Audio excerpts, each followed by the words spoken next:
Knowledge is power, and this is powerful stuff. Wellness Education Cannabis Advocates of Nevada present the We Can 702 Nevada Cannabis News Hour with the We Can radio team. For the next 60 minutes, we'll take an in-depth look at the cannabis reform revolution sweeping the nation. Now, let's fire up the news hour. Here is the We Can radio team. Good afternoon. Welcome to the Nevada Cannabis News Hour. This is your host, Kurt. Today in the studio we have William Beach Baker, Perry Haichu, and our good friend Michael McAullife. And of course behind the boards we got Lawrence making us look and sound good all the time. John over there behind the camera, who's not there right now, but he'll be back there in a second. The invisible John. Yeah, the invisible John behind the camera. With the John. Mm-hmm. So Mike, how you doing? Welcome back. Really? Wow, it's coming home again here to the same studio that we used to that we started the show on, and still fighting the same issue, but making a lot of progress on it. And it's really exciting to be back in the fight and be able to exercise my First Amendment rights, which I was told was unalienable, but you tell that to a judge, A federal judge. Judge. That's interesting, Mike, that you're here, because this is just shortly after our 2-year anniversary in this studio when you were in here, that first broadcast with me and Kurt, and that was 2 years ago, almost to the date, just about a week and a half away. Time flies. Yeah, isn't it something? Yes, it does. So what have we got going on this week? This week, well, Oh my goodness. first off, I'd like to give a shout out to a couple of our new sponsors. We got a couple new sponsors on our show. We got Essence Vegas, who just had their grand opening. Yeah. So. Essence Vegas. Beach here in all of his gear. Rocking their swag. Yep, he's got You his guys fresh wear swag. that on the show for you. Yeah. They had their grand opening. I went down there and got my perky little toys and my sunglasses and everything, and of course I had to have a product that they said nobody else in town had, since it was an indica and I needed the indica. It was banana. And I tried a little bit of banana. Yeah. I really went banana. Did you take advantage of the 25% off that they Oh, offered? yeah, it was incredible. Yep. Yeah, very nice. Yep. Very nice. And for those of you that didn't take advantage of that 25% off over at Essence, go to our Facebook page at WeCan702. There's a picture up right now. You show them that picture when you go in, and first-time patient, you get 20% off. So take advantage of that deal. And of course, you want to get there quickly while they have this strain in limited quantity, because Right. you don't want to hear them saying, "Yes, we have no bananas." Yes, yeah. Exactly. But let me ask, where I haven't been to this place. Where is it? They're over on West Tropicana, like on Tropicana in Dunesville is where they're located, which Yeah, is just near one block Jones. east of Jones. So, Right. yeah, and, really nice location, good medicine.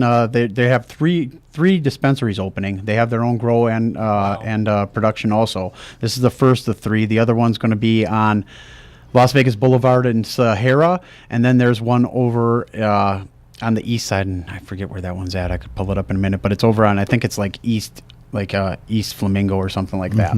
So they're going to be all over the valley.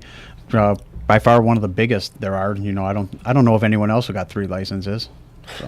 I don't either. Yeah, it's interesting how they certainly popped up suddenly. Talking about dispensaries and not about this place, but did you guys happen to see in the RJ a couple of days ago the piece on the former Metro cop who has now opened up a dispensary? Yes, I saw Yeah, that. I'm curious as to I think what your take fresh on off that the is. Nevada Cannabis News Hour website. Hit us with what you got, and then I'll tell you. Yeah, that's actually, I got a little bit from the Review Coming to Journal the on it. internet world to you. And the headline was "Retired Las Vegas police officer has new job with marijuana." So, and it was Dave Callis. He spent over 2 decades busting drug dealers on the streets of Las Vegas. On Saturday, he became a dealer himself, a legal one, with his medical marijuana dispensary, the Apothecarium, which is located at 7885 West Sahara Avenue. That officially opened for business this Saturday. So Callis is 60 years old, and his business partner, who runs the original Apothecarium in San Francisco, both see the business as an opportunity to help people who might benefit from the medical benefits of marijuana by giving them legal means of getting their hands on it. So this is after he spent 21 years as an officer and detective for Las Vegas Police, and another 9 in the police union as the executive director and director of government affairs before retiring back in 2009. Well, So nice to know he's a union man, huh? yeah. Okay, Well, now here's the thing. 3 years after he retired, he was diagnosed with disseminated valley fever, a painful, incurable fungal disease that attacks the bones and central nervous system. His doctors recommended the standard opioid rundown to ease his pain. He said he didn't want to risk the addictive nature of those drugs. Yeah, well, that's Inferring then good. that cannabis is not addictive? Right, Yeah. right? Yeah. Wow, the light bulb goes on. Well, Yeah. his business partner, how do I put this? Was the, I believe, co-owner or general manager of Findlay Toyota, Yeah. who I think he recently passed away, but he was a huge booster, a UNLV booster, like one of the biggest ones, gave outrageous sums of money to the program. So, you know, it's Yeah, like, well, and- how did this guy get a shop? It's like, well, he had decent partners, Yes. you know, Yeah. with good contacts in the community. And also, you know, I'm sure, like, maybe from a patient's perspective or like an envious point of view, I could say, well, this guy doesn't deserve to have a shop.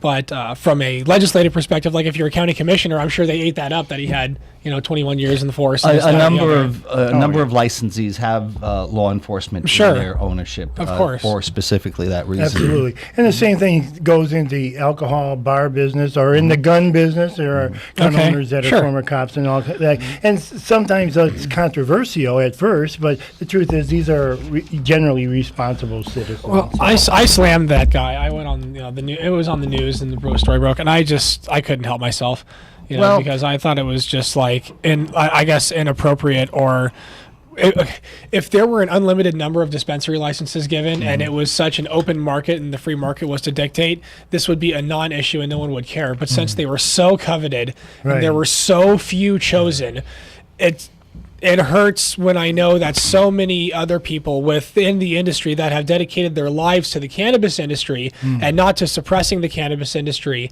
were passed over purely for points on a application or points on a merit-based application rather than, you know, are they really right for the industry or not? Because do they have any experience? Do they have any love for it? This, that, and the other. And that's certainly turning around and biting many of these partnerships in the butt right now because they've put together these teams of lawyers and cops and doctors and you know, real estate people and whomever, but they're all, you know, hungry for the money, and they shut out these people that you're talking about, Perry, the people who've worked within the industry, people who worked and helped patients, and as a result now they're running into all sorts of problems, whether it be bugs or mold or just general business practices or I had a partner of one place quiz me the other day when I mentioned a 420 party, and they said, "What's 420?"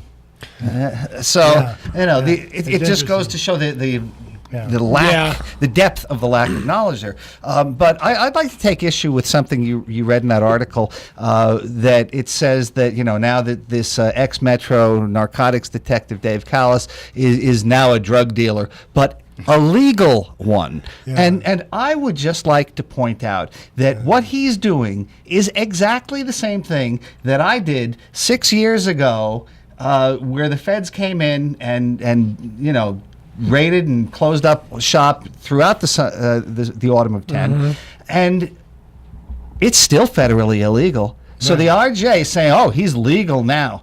State, yeah, but he's doing exactly what I did, but he's getting kudos for it, and people who did it earlier on to push the industry to regardless where it of- is now are getting- are being So shunted the aside. pioneers get killed and the settlers get the land, and it's just horrible. That's the best excuse I've heard for getting up late every morning that I've ever heard. It's one way to put it. It's just the federal government has a medical marijuana program right now that's operational. I talked about it last week, and it's just like when they say it's federally illegal, it's federally illegal. It's like it's not, because I think it was even a Supreme Court case that determined that. And it's like, I don't understand how that's never called into question when the feds just kind of roll in and do whatever they want. There's no pushback on that issue ever, or like if it is brought up, why is it never recognized. Well, it is to some degree. I mean, you're talking about a Carter administration program that was then slowly strangled under Reagan and eventually closed to all new users under George the First. And so the federal government has been trying to backtrack that all along. But given the handful of people who were on the program for several decades and the success it had in treating their conditions, the government was not able to absolutely definitively say, no, it doesn't work and it's not helping you, and so we're going to shut it down and you guys are going to have to suffer. So the compassionate use portion of that the investigational new drug program let these people continue for years. And they have come out and they've spoken on why this is good for them and why it would be good for the nation. But largely the mainstream media just shunts them aside, and you'll see them occasionally in a High Times or in a in alternative formats, but they have been largely shut down. And remember, the pharmaceutical industry is the single largest lobbying group on Capitol Hill. Yeah. Yeah, incredible. And they own all the opioids, and they bought all the Oxycontin, and they bought all the Darvons and anything else they could buy out there. Mm-hmm. So they've got a vested interest in this, let me tell you. The federal government made me stop using medical cannabis for 5 years, but they were perfectly all right with any sort of opioid or diazepam or benzos or any of that sort of stuff that a doctor wanted to prescribe. Yeah. And we know that stuff is much more harmful. Right. Mm-hmm. And you could probably drive a car with the other stuff. So absolutely. But boy, marijuana, boy, you're in trouble there, buddy. Well, I was at a hearing, a legislative hearing several weeks ago, and a friend of ours, Cindy, was addressing the legislators that are up there, because we were talking about the per se limit that is currently in the law, which I believe has been raised to 5 nanograms now. And she said that she uses it every day, and that her level is somewhere on the order of 675 nanograms. And so, the point there being that she can drive, and she's okay with it. And just because it's sitting in her system does not mean that she's incapacitated in any way. We all know that once the effects wear off, it stays in your system, and that's how so many people get turned down for jobs and get jammed up other ways in life. But obviously, that intoxicating effect is very short term. Right, and that is one of the issues that has come up at our workshops, and we're going to continue having these legislative workshops. So, what was the response? When she said that? What did they have to say? Was there any actual discussion, or were they just like, okay, good for you? Basically, it was just a comment that was made, and it was accepted in the sense that the purpose of this meeting was to bring the community out and stakeholders in this industry as well to talk about what they want to do in the next legislative session. So what she was doing is giving the legislators an absolute case in point why these per se limits don't work. And so it's going to be up to all of us through this year to become a little more aware of who's running in our districts and get the right people into the legislature and have them vote for sane policies. Right, exactly. Yeah, and that's one of the things that we've been trying to do in the workshops and everything else, is be on one sheet of music. Because when we went through the legislative process before in the past, we did really good for a small group, but we were all over the map. And we had a lot of people with a lot of different interests. Was there a consensus that was come to about what should be done about the per se limits? Was there any idea? Because like I said, Beach was saying, we're kind of all over the place. Some people want them removed completely. Some people want them raised. Some people want proof of intoxication, or a combination of those.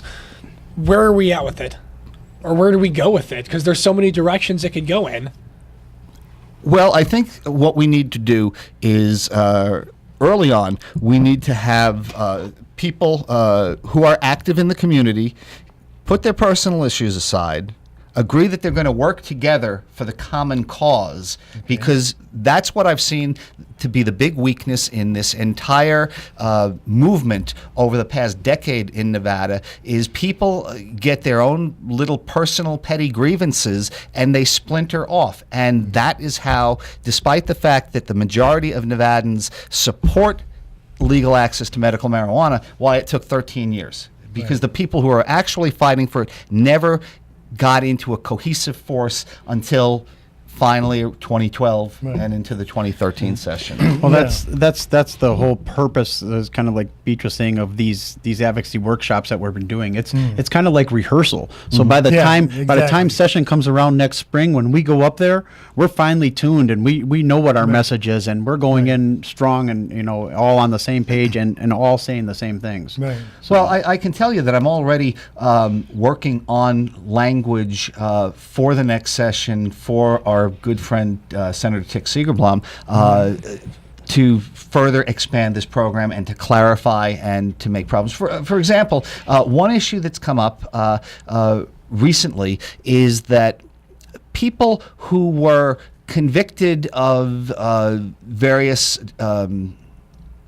charges within the Uniform Controlled Substances Act, which were felonies, seem to be excluded from the law. If you look at NRS 453A, the section of excluded felony talks about people who are convicted of these crimes. But then the point directly under it says, well, except if those were crimes that would not have been illegal under this medical marijuana law. Right.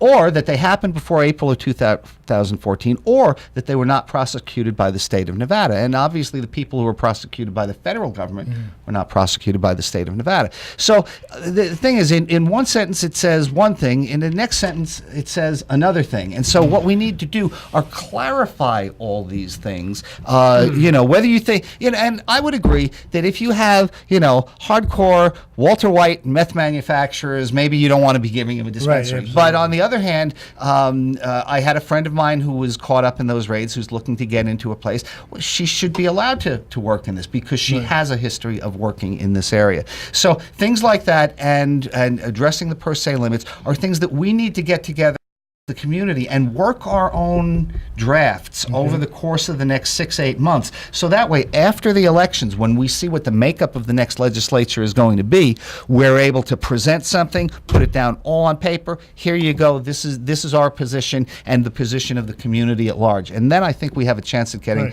some good change happening. As we did a number of years ago, we went line for line. Okay, are we talking about doing that again, or just single out certain things and target what we want?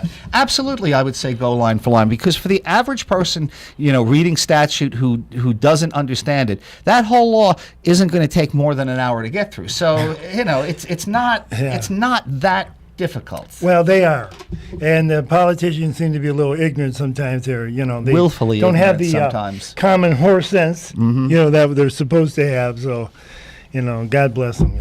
So we're going to see where that goes, but the point that I was trying to make is that it is not too early for people right now to say, I don't like this part of the law. Right. Okay, fine. You don't like it. What's your change? And then get that change into WeCan or whomever, and we'll mold it into a greater document. Right, exactly. And that's what we're trying to do with the workshops, is we're trying to mold those into greater documents of how we can go through this, whether it's line for line or just a particular issue you have, and we can find how that works into the law or put that in the law.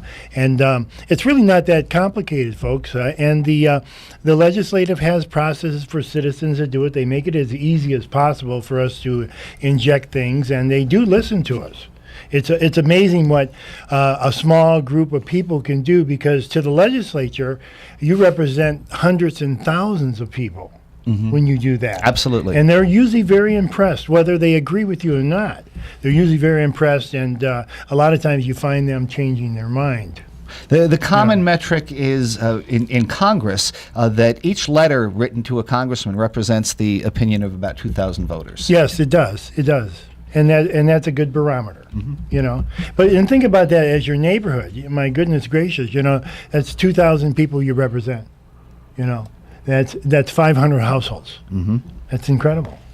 Well, back in 2010, when we forced a floor fight on this issue at one of the party state conventions, the party leadership didn't want it, but we got the signatures, we argued it on the floor. The floor fight, we carried the vote by over 90%. So if we're out there making this big noise, the politicians are going to say, okay, they represent a significant base, and they will listen. Yeah, grassroots efforts can do work.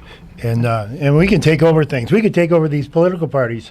Speaking of that, this is a caucus day. I know. And we probably should talk first about the Democrats. You being a Democrat, and I read where the Reno Gazette's really good as far as picking up on a lot of these things that we sometimes miss in the RJ now that Sheldon owns it or whatever.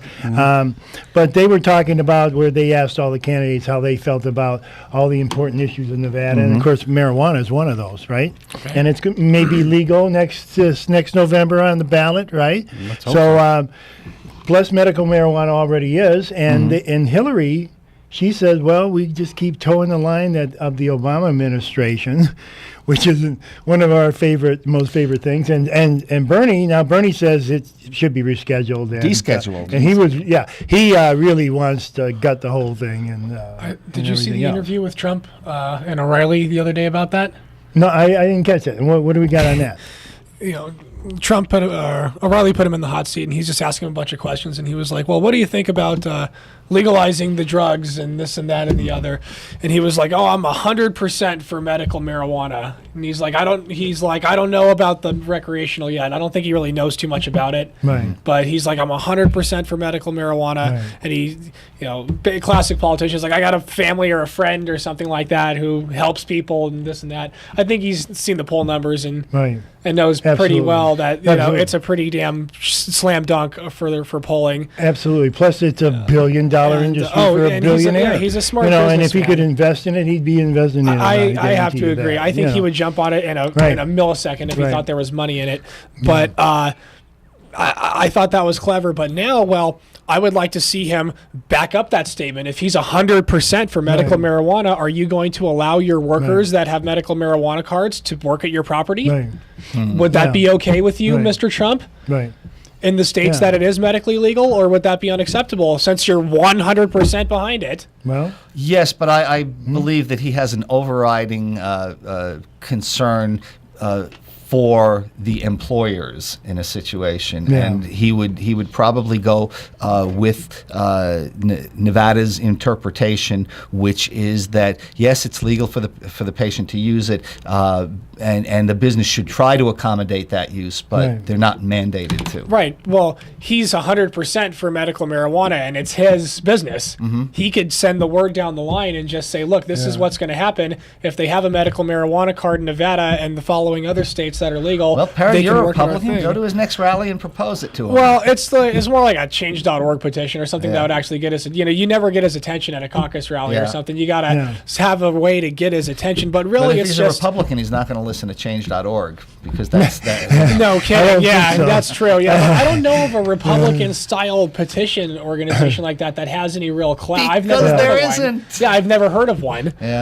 So it is what it is. The thing about Trump, though, and how much of a Republican is he really, considering he just swapped like Reagan? I was going to say, I think if he dominates the primaries and is going to cinch that nomination, he is going to tack to the center so fast it would make in a New York minute. Oh, absolutely. Right? And I think that he is not nearly as conservative on many issues as people are saying. And I'm not a supporter of Donald Trump by any means. But neither was Ronald Reagan. A lot of people don't know this. He was actually a progressive conservative. He was a Democrat originally. He did a lot of. He was a union president. He did a lot of different things. And yes, he was. So a lot of the young conservatives now are way right of where even Reagan was, because Reagan was okay on pardoning, amnesty for all the millions of illegals back then. He did a lot of things. I mean, there was a lot of things he did that were populist kind of things, and so come on,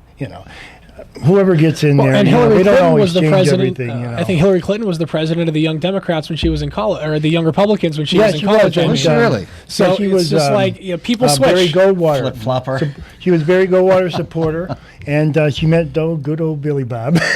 Changed her life forever. There you go. Yeah. Hillary has said that she fully supports medical marijuana, but she's not sure on legalization, and she's running to run a third Obama term, and I can tell you from personal experience that I was not thrilled by President Obama's leadership in this area. So a third Obama term is just going to put millions more people into the system with criminal records. Yeah, you know. actually, yeah. So- We were all surprised by this because, to tell you the truth, once the president's in there, whether Republican or Democrat, and us guys all up here will tell you, is we support the president, whoever Of course. they are or she is, and we look forward to those changes. Okay, but Obama really let us down on this one. Well, I saw an He article. really did. He surprised Absolutely. us. I saw a CNN broadcast about the super delegates that Hillary carries and how much of an advantage that she has just walking in the door. And it said that something like they're pretty damn close on the delegate count right now, just the raw delegate count. But for the super delegate, she's like 380 ahead. Yes, Just but starting. those super delegates are only Right. personally pledged to her, meaning they said that, okay, Hillary, I'm going to give you my superdelegate vote. There is no binding agreement, so they can switch that at any time. And if the Bernie momentum were to continue and he were to take the lead in actual delegates, you would find that those delegates, super delegates, many of them would abandon Hillary and jump onto Bernie because they don't want to risk alienating their own voter base and risking their own seat in the election if those Bernie supporters Why decide stay to on a stay sinking home. ship? Right. Yeah. Exactly. So they're you know, even though Can he win? it plays ahead, he could. It seems the more that people get to know Bernie, the better they like him, and the better that they like his policies. And you look whether Bernie or Donald Trump, they're both running populist campaigns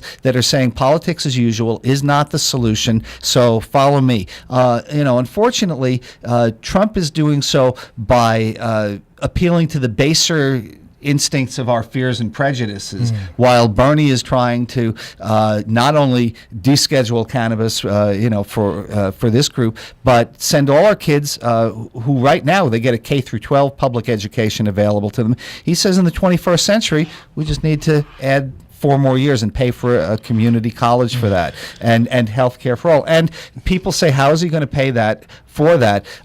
Everybody would have to take a tax increase. That's true. 2.2%. So for 2 cents out of every dollar that you make, you have health care, and you don't have to worry about going bankrupt for it, and your kids get to go to college for free. And on top of that, there's a 6.2% tax on corporations, and raising the top tax rate to back where it was at the beginning of the Reagan administration. Don't we already have some of the highest corporate taxes in the world? Don't we already have some loopholes that allow these corporations to shelter untold billions and tens of billions of dollars offshore without paying? Why not just close the pennies of loopholes taxes? then? Why just raise the taxes? Why not just close the loopholes? Well, just fix the that tax could be a code. compromise that a Democratic senator and a Republican Congress might be able to. Right. A Democratic president, pardon me, and a Republican Right. Congress might be able to work out. But you know, they're so.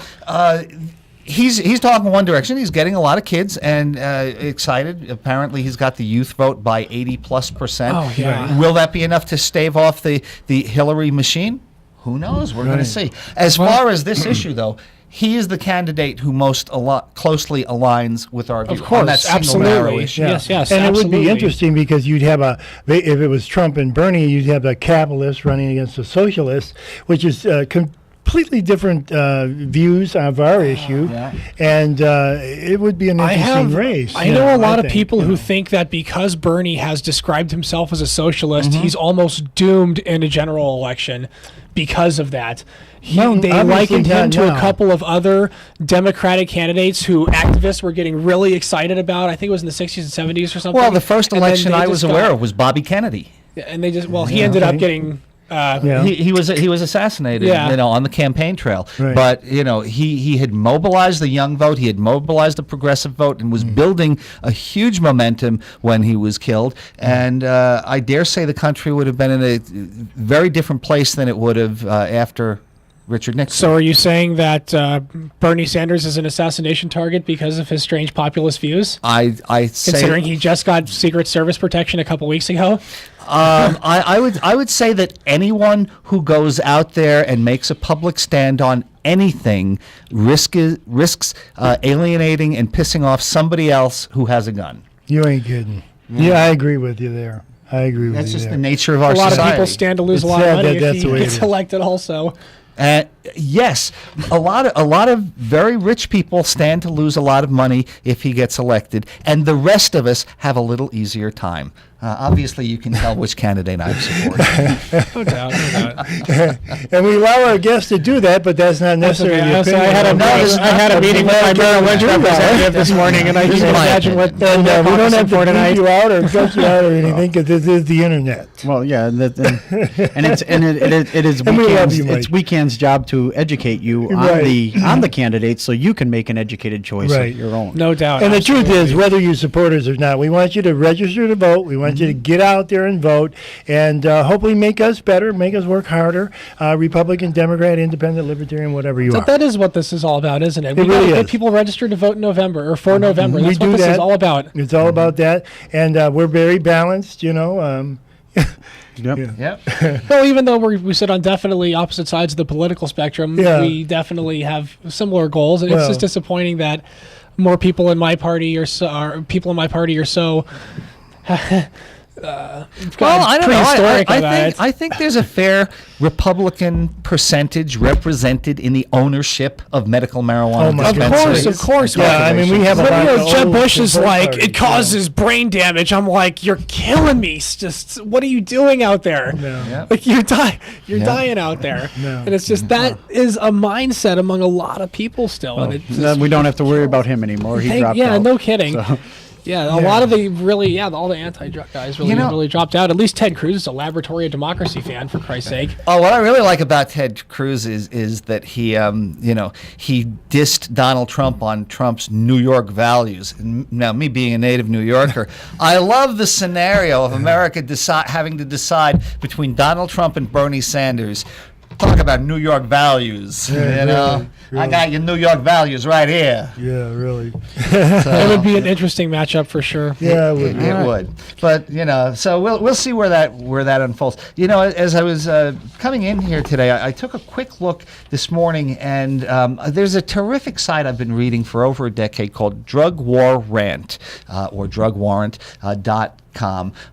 Pete Grather runs it out of Illinois, and he's for years he's been giving us who the bad guys are and what's being done and all that sort of stuff. And I was on his site this morning, and I saw that he pulled up an article that was just published in this week's Der Spiegel, which is the leading magazine in Germany. And in this, there's an essay by Kofi Annan, who was the former Secretary General of the United Nations. We remember her. Right? And he's the article is "Lift the Ban: Kofi Annan on Why It's Time to Legalize Drugs." And just a little bit of what he said here was that prohibition has had little impact on the supply of or demand for drugs. When law enforcement succeeds in one area, drug production simply moves to another region or country, drug trafficking moves to another route, and drug users switch to a different drug. Nor has prohibition significantly reduced use. Studies have consistently failed to establish the existence of a link between the harshness of a country's drug laws and its levels of drug use.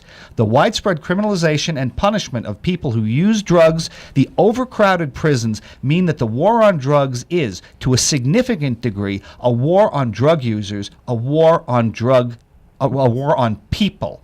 And he says, first, we must decriminalize personal drug use, and second, we need to accept that a drug-free world is an illusion. Yeah, that's absolutely true. So what real authority does that have? As much as we love that, that sounds great. Well, this is kind of like here in Nevada in 2012 when on his last day in office, and now I'm as a judge, the one. Who was it that Mosley? overturned yes, Donald The Mosley. Sin City thing. Right, he overturned portions of the state medical marijuana law. He did on his last day on the bench. You have so many people who, once they're out of their position of authority, say, "Oh, what a mistake that was!" Really? You know, the biggest problem we have with the UN is that there is a UN convention, a treaty between UN member states, that they will do nothing to legalize drugs or to support the legalization of drugs. And drug war prohibitionists in the United States who are the side that normally say, "Oh, we don't want to have a national, a world government of the UN. We want to have our national sovereignty." But in this issue, there's, we can't do anything to legalize drugs because the UN treaty we can't do it. Right. It's crazy. But there is going to be a UN General Assembly special session on drugs this April. So we can see what happens there, and there's a big change coming around. You've got Uruguay, which legalized personal possession a couple of years ago. It was a great success. Portugal decriminalized years ago. Drug rates have dropped. Crime has dropped. We see it happening around the world. So we'll keep an eye on this in April and see where it goes. Yeah, very good. Very good. Well, I guess we probably should take a break, huh? Yeah, let's take our first break. Okay.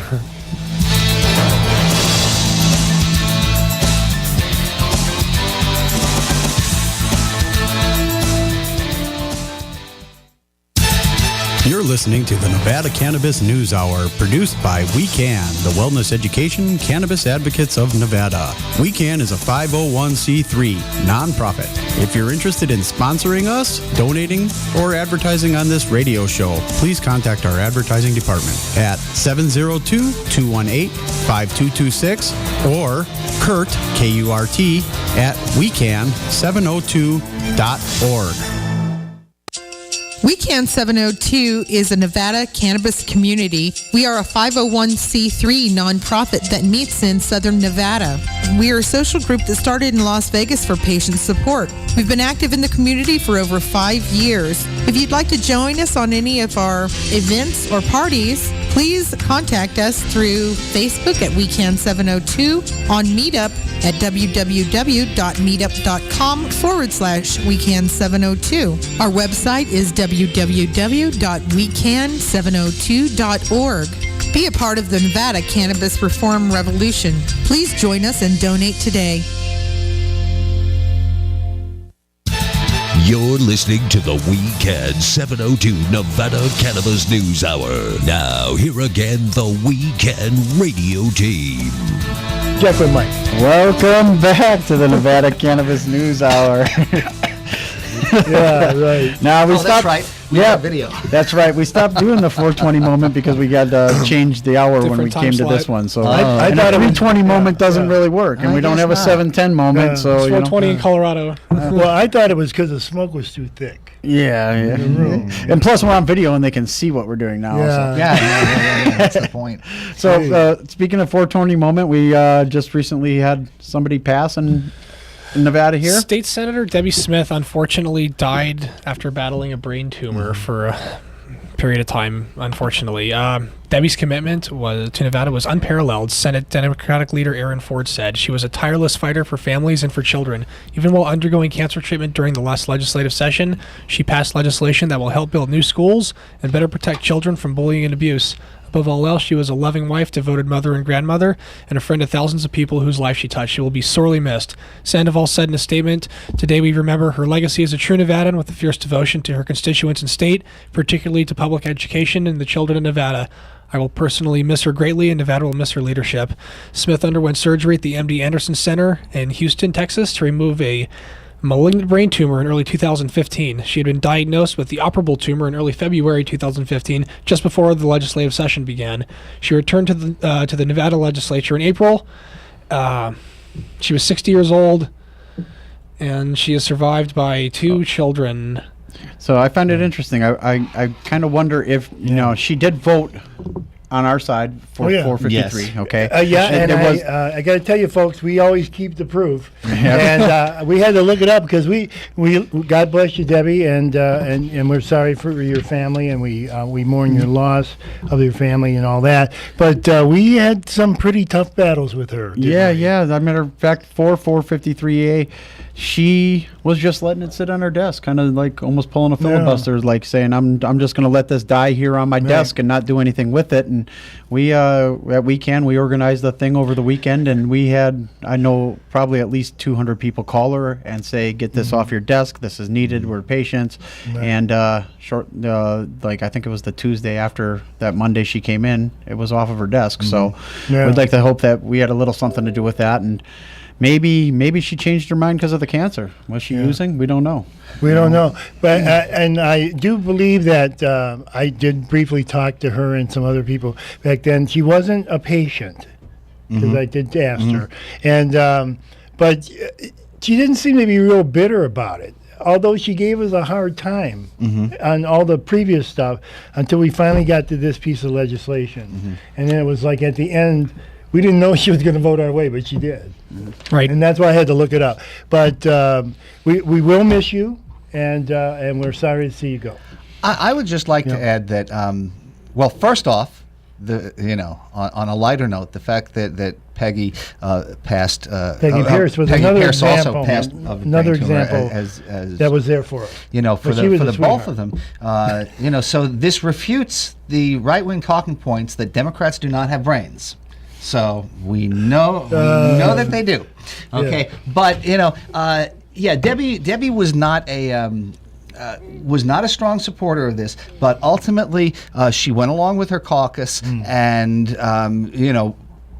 voted in the best interests of people who are just trying to get some relief from pain and suffering. And in bringing up Peggy Pierce, what surprises me though was when Peggy was diagnosed, or when word went around that Peggy was diagnosed with a tumor.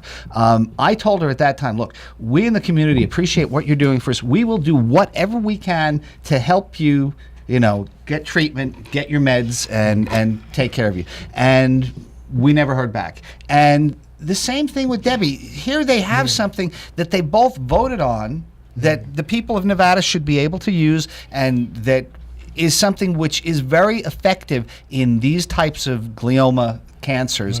And yet that long history, that long shadow of stigma and persecution from medical cannabis prevented them prevented them from actually taking advantage of a substance that they voted to make legal, and that could have either helped give them a longer life or improve the quality of life that they had in the time that they had. And that mindset is something that we're still fighting, and we're going to be fighting for some years to come. And it just makes no sense to me. What amazes me is that how far we've come in just a short while, as the states continue to fall and legalize it for patients and then for recreational. Just like Vermont, we got to salute Vermont because Vermont is real close to being the 5th state to legalize it. Just yesterday, I believe it was. I usually pull the story, so I don't need to read them. But yesterday, Vermont, I guess their legislative process, they put it through, and now the Senate just has to okay it. And it sounds like the governor and everybody's going to sign it. Which would make it the first state legal for recreational. Right, which would make it the first state to do so by legislative process demand. Yeah, see, so last week when I said advise the legislators to get off their keister and fix this stuff, maybe somebody was listening. I sure hope you were, because the truth is, if the legislatures don't fix this, the people will. And they will have no choice. That's what Bernie's calling for, is a political revolution. And that would be devastating to them, because they'd lose the purse strings. Because we could say, we want the money to go towards bingo, or whatever, right? Or towards more banana. because we have no banana. Yes, But anyways, yeah. So we still live in Vermont.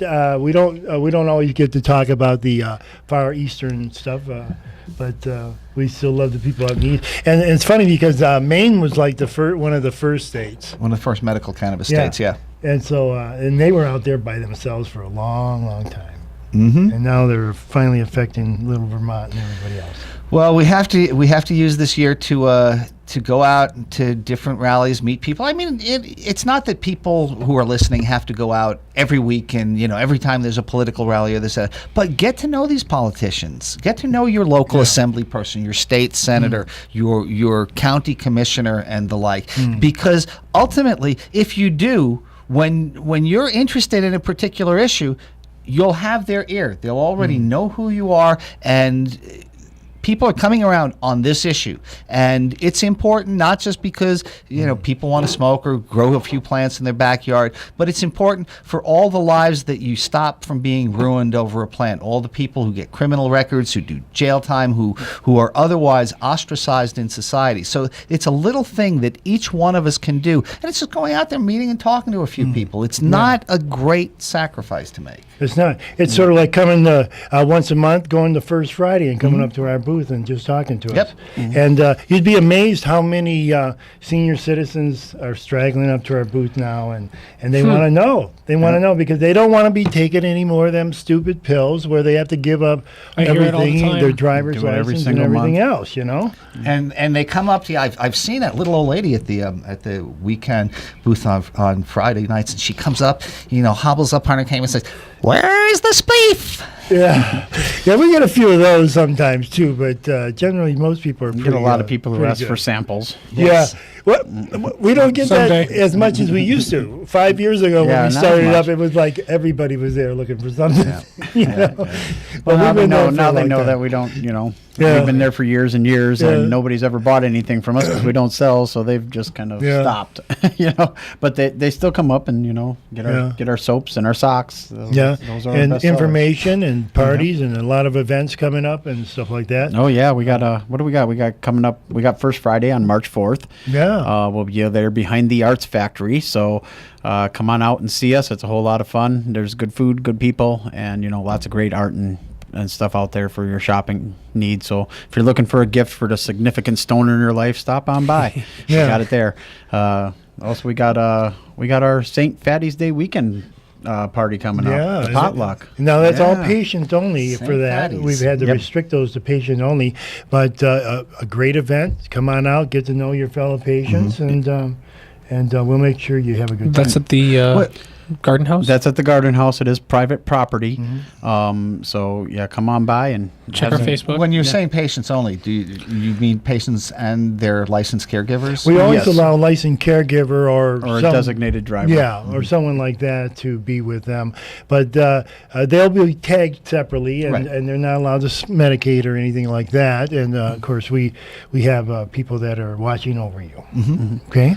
So and then of course we got the big one coming up. The big- Well, we've changed the name of the event. It's now the Emerald Garden Gala. We need the luck of the Irish. That's why it's got to be Emerald. And right? that's April 16th. It's on 420 weekend, and that's out there in Boulder City.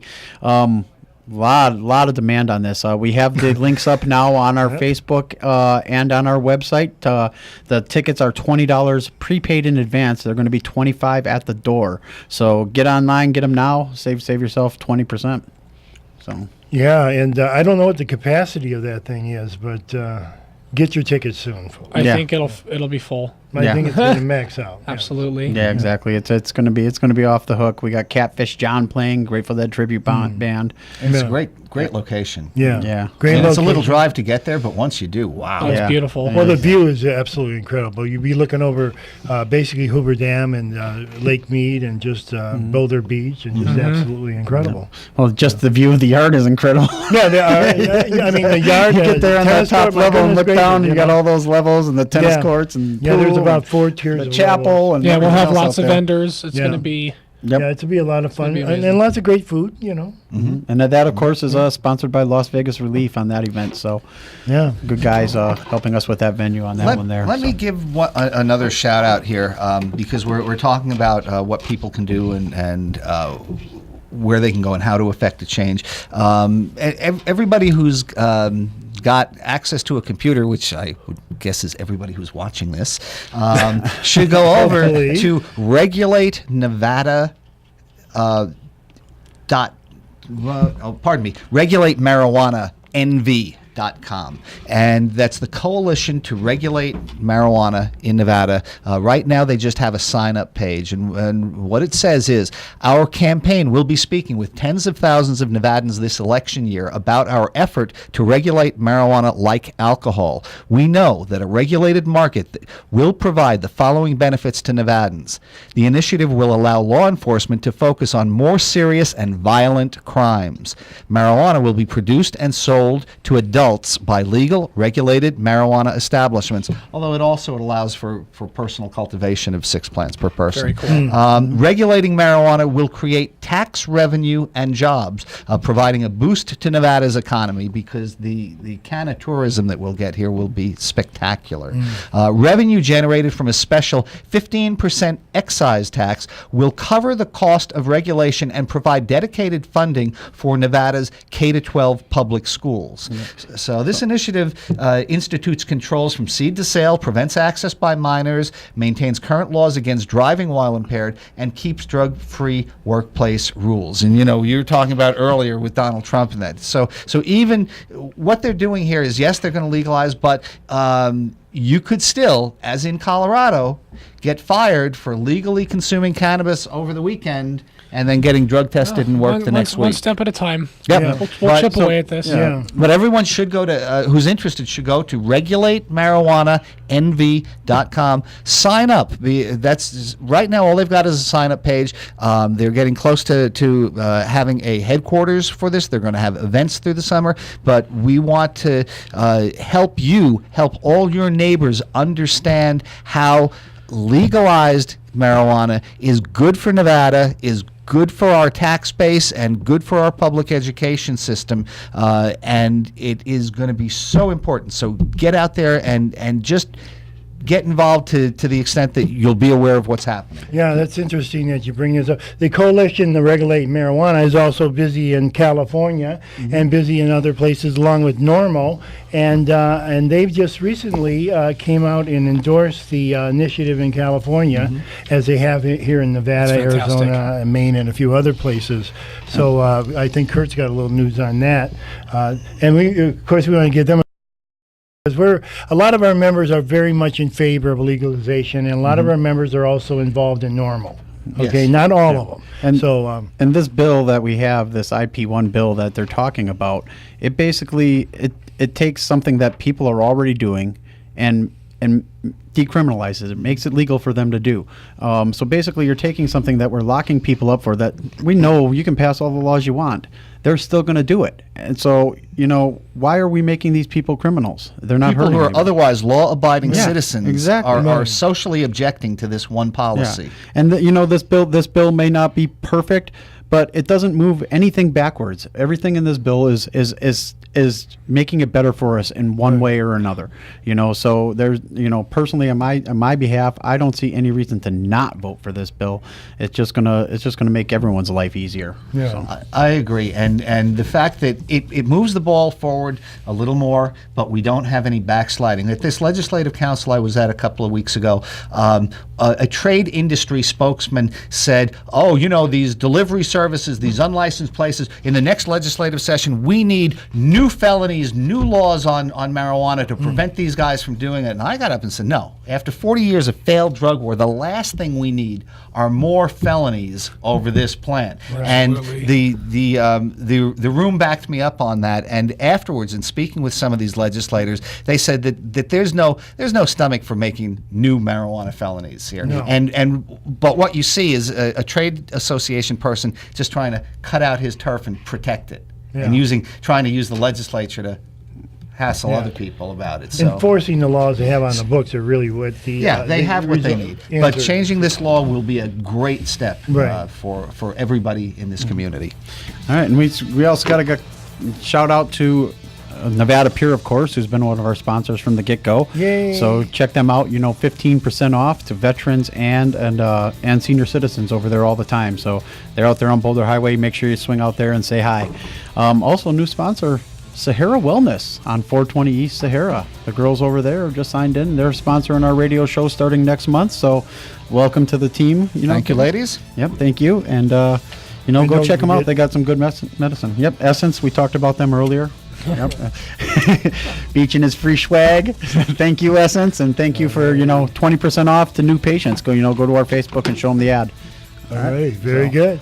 So and we'll see you same time on the radio next week. that's right. So thank you for listening. This has been Stay Nevada smart and Cannabis stay News. safe.